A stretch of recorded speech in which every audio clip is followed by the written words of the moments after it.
Okay. So, let's say full. I'm when you're ready. Okay. First of all, could you guys tell? I thought it was really cool the story of why you chose your name, sort of the real meaning of Nirvana and how you tied it into punk. Can you kind of tell that story? You tell us the story. Is there a story? Where did you hear the story? Oh, geez, something I read. You know, the bio is just There's something about, I mean, what the actual word Nirvana means. Here's what a punk story meant to you. about a lovely lady who was bringing up 3 very lovely girls. It's just an Aesop fable. Yeah. Yeah. There's no story to it. There's no deep allegory, these connotations. There's no story like for what punk means to you and what the word Nirvana means. That's totally bogus. Oh, the punk is musical freedom, and that's it. And Nirvana is freedom from pain, suffering. But you know, that's all a lie, because everyone knows that punk is just money. Yeah. Or not. Or not. Or not. So well, when I did the interview for that bio, it was 9 o'clock in the morning and I was hungover, so I don't know what I said. I don't even remember. Well, the way it went that I read it was Nirvana means freedom from pain and suffering in the external world. That's just the Webster's dictionary. I mean, that's just right out of the Webster's dictionary. And you said, as far as you could tell, that's what punk means to you. So it was the perfect name. That's not why you chose the name then. Now I remember. Yeah, that's why. Sure. Okay. I don't want to harp on the name. It wasn't. Yeah, it doesn't matter. Okay. It'll be a household word in no time. Okay. Well, then, if there was a second definition. Does anyone have a light? Yeah. If Oh, it's supposed to be heard. If Webster was a big was a big Nirvana fan then, and he felt inclined to put in a second definition saying what you guys once you got that TV show, it totally sold out. Emmanuel Lewis that guy has the most amazing vocabulary. Let me tell you. You know, that little guy is pretty impressive. What do you think Webster would write if he was going to describe you guys in the dictionary? Or what would you have him write? Webster? If it started off Nirvana. Hey, badass dudes! Nirvana noun group, what would follow that? He'd say that we were the Gary Coleman of the music scene. You took it right off my tongue. Oh, I'm supposed to be heard. Oh, I don't know what Webster would say. What would you have? When was the last say? time you read a dictionary? Oh, Nirvana would be. Oh, it would be. How do you spell that? T-P-P-P-P-P-P, right? No, T-T-T-P-P-P-P. It'd be a first. Right. That's what Webster would say. Yeah. Which would you say you guys have most in common with? Hard rock or punk? Or I mean, the songs are certainly melodic as well. Would you say it's all three or? Well, what we have in common is 2 guitars and a drum set. Yeah. Distorted guitar. I think everyone has one of the main things in common is just the punk thing, We're white boy guitar oriented rock. Nothing new. I mean, we have something in common with anything or any band that has electric guitars in their hands, play drums. Well, you seem sort of pessimistic about the whole punk philosophy by now, like a lot of people are, because of what it turned into. Was that, I mean, what originally though when you started, was that sort of what got you going, the idea that, hey, I can do this too, or was it just, Well, it's a long story why punk rock was so appealing. Probably where we lived was like such a shithole, and we were just, our environment, people's attitudes were like really screwy. So Eric along came punk rock. It's just like, we were young and the good old days. The music was just so powerful, so wild, and then it was educating too. You listen to MDC and totally these political bands, and we, where we lived, we didn't have any exposure to like. We didn't live in Berkeley or San Francisco where there's like a lot of radical politics. I mean, so this stuff was like, started learning about like the right-on mentality. Now you all originally art students, or was it just two? Or that? Well, that's how you met. We never graduated from high school, man. I didn't even graduate from high school. We're dropouts. I was never an art student. Closest I got to art was like smoking pot in my bedroom and scribbling like band logos, you know. But if we would have graduated, we would have been art students.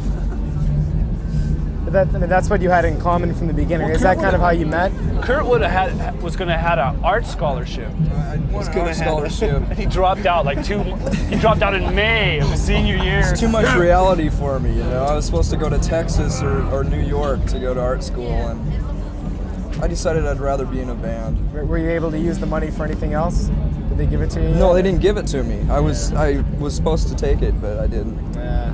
Should have stuck it out a couple more weeks. You would have gotten the cash. Oh yeah. But that's how you guys. Finger paint anyhow. Where's Dave Kendall? I thought he was getting interviewed. Where's Dave Kendall? He's off with the camera shooting dinosaur. Oh, that's fucking limey. Fucker. There's gonna be. You can tell Dave Kendall we're after you. Oh, they will. They'll Splice splice Dave in later. They'll ask the So question. Dave, Can I ask you an enormous favor? Sure. Can you drink in between questions? Like keep the beers in front of you on the so we floor don't and then. advertise? It's actually not even so much Just the put one of those advertising. It's blurry just beer things. on camera. Oh. It's a problem. Oh yeah. I hate that. This could be a joint for all you know, kids. Yeah. Pause all you want in between questions. Do you know But it's against the law to smoke a flower, and that flower is marijuana. Marijuana has done more for me than I could. Then you can even Say. say on television. What's my name again? Marijuana has done more for my memory than I can remember. being into art is actually how you guys met, though, right? Even if you weren't in school, is that how you sort of met each other? And No, we met each other because we lived in this small town, and then all the kind of disenfranchised kids kind of found each other, and then we found punk rock, and we had this little scene going, and it was really cool. when you met, were you playing instruments at the time? Remember that Chevy Chase show? Remember on SCTV? No, it was on Saturday Night Live. When Emily Lutella was doing a commentary and he was making faces to her. Oh yeah. He's going. Okay, now what? Were you guys playing instruments when you met, though, or did you meet and decide to form a band before you? I can't hear you. Were you playing instruments when you met? I mean, were you a band pretty soon after you met? Yeah, we were. Yeah. We were playing in our bedrooms for years before. So how long did it take after you met to form the band? Did it happen right away, or? It didn't happen right away. Yeah, I'd been playing guitar for about 3 years before I started a band. I couldn't find anyone in my hometown to play with until I met Chris. What were you listening to growing up? What do you think was most responsible for the way you sound? Or was it even music? Was it? Well, first it was the Beatles and then it was punk rock. That's about it. Well, I mean, the melody is certainly there in your songs. I mean, you can see that here. You guys had the record out on Wax Tracks. No, not on Sub Pop. The other two letter. On Sub Pop, and this new one is your major label debut. Did you take the same kind of shit that maybe Sonic Youth took or something for? We haven't really got it. Yeah. Well, I mean, everybody crucifies bands when they sign to a major off of an independent because they immediately think like, oh, big sellout, big cars, big fest. Yeah. You know, it's just, you know. Maybe we wanted to keep our lights on every month. And not like all our money went to pay for bombs and missiles. You know, we got taxed so heavily. But what's wrong with a band that has good music like Sonic Youth or Dinosaur Jr. to be readily available to people to buy, like totally promoted instead of most of the garbage that's out there? It's a crime to just a total sappy junk push down people's throats. So here's some stuff, you know, with substance. So what's wrong with that? Putting it out. And I don't know, they're probably jealous of us, of our success. Was that even in the back of your head when you went to make the record, or I mean, were you at all fearful about that when you went to make it? No. I mean,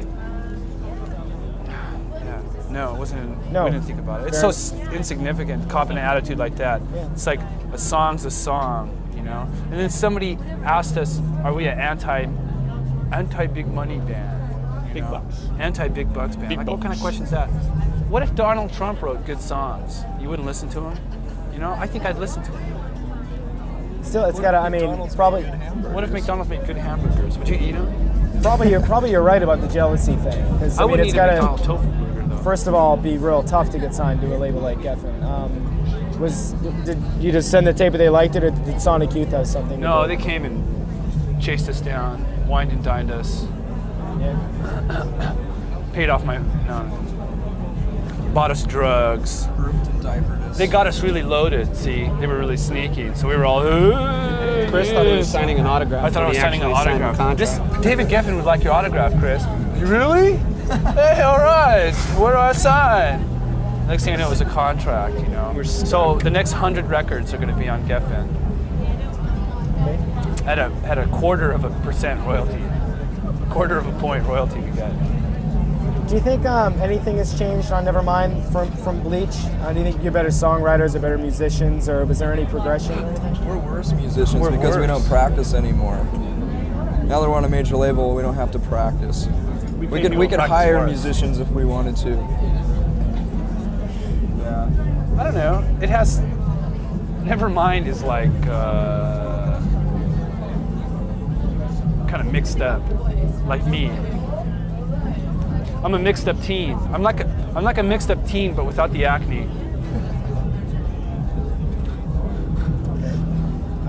Who am I? What am I? I'm contemplating suicide. I'm waiting for my first sexual experience, but I lie to my friends about it. Say that I've had sex. Actually, I've never had sex, but I'm uptight about it. I masturbate frequently. Okay. The whole, stuff we were saying about, people giving you a hard time about stuff like that happening or whatever, and all the difference of being on a major label. What are the good points, aside from, like you said, the records being in the stores and That's about it. more time to record? Did you have more time for this one? More time to record.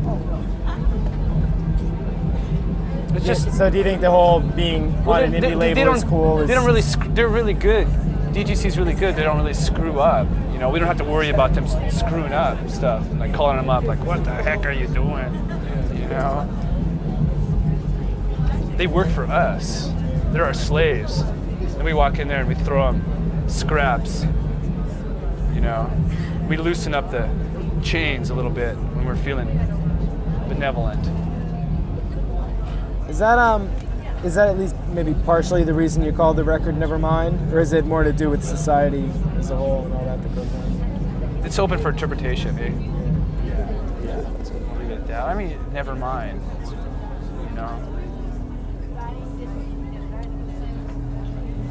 Oh, I don't know, does it have anything to do with apathy? Like sure it society? does, yeah. But it's, sure, getting there. I want to squeeze Raven. Okay. I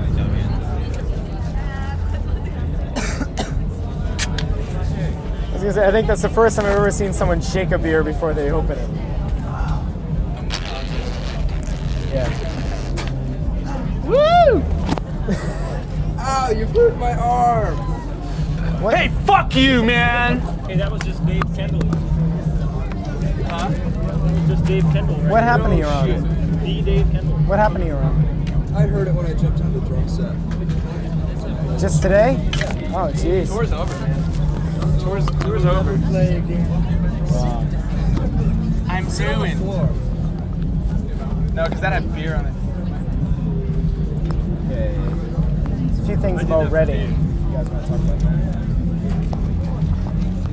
Microphones. Oh, nope. Okay. Dave Kendall sucks. Okay, the Reading Festival. Have you guys played festivals before? No. This is your first one? Yeah. What do you think? It's great. Everybody's drunk. The weather was awful. We got here. The band started playing. The weather turned great. Perfect weather. There's a cool breeze flowing on everybody. It's cool because you don't pleasant. need those fans, like fans to blow your hair while you're playing for that like image thing. You know, it's more of a Mother Nature deal. It's better than a puppet show. Yeah. What's the biggest audience you played to before this? Oh. No, before this. The biggest audience. Well, this is it. No, before Before this. this. Oh, somewhere with Sonic Youth. I think in Los Angeles with Sonic Youth. So it's safe to say this is by far the biggest audience you played to. For Let's Speak. Okay, how does it compare to smaller gigs? To smaller gigs, there's a lot more people. Nothing else? There's bigger PA. Well, I think smaller gigs, it's a lot more. It's a lot more intimate with people. Do you get nervous being in front of it, or do you get nervous in front of I fans? I was pretty nervous. I felt pretty good, or he felt pretty good, because, woo, Okay. because he downed a few beers and it kind of loosened him up, and he actually likes playing in front of people. He's a people person. He's a people person. Talking to the mic. One question about a feature we're going to be doing pretty soon on the Sex Pistols. Are you guys fans of theirs? I guess stupid question. Why? Duh. What are you doing a feature on the Sex Pistols for? Well, we actually finally got videos. Oh wow. Yeah. So can you do a quick bit about, I mean, were they an influence on you? How important do you think they were? Never mind, the Bullocks is one of the most brilliant pop records, and it is a pop record. It's pop. Yeah, you got to give them some credit because they were able to scam off of a couple major labels at the same time. Yeah, that was good. I mean, that was cool. And the music was totally great. Yeah, I mean, besides the hype, the music was great. the music was great. That's a great record. How important do you think they were in the way, on what bands are doing today, or even pop stars are doing today? How important were they? As important as Led Zeppelin, any other big rock band. Yeah, that's true. But still, the corporate ogres prevailed, as we are a testimony to that. What about, I mean, just even, not even the music, just the whole scam that they put on, and actually even, That I wasn't mean, you know, hard. Well, I mean, you That got to was give them hard. some credit because they were one of the first bands to come out that didn't give a shit about anything. You know, and they weren't into the whole business I mean, aspect of- just the fact that, you know, I mean, 10 years later, Anne Murray had spiked hair, you know, I think says something. Wow. It was Well, I mean, outrageous. things do. Are you talking bleed. like a fashion influence or? You're going to see girls in high school about 4 years from now are going to have colored hair. in high school. I don't mean so much fashion, just attitude. But Farrah Fawcett hair. Yeah, but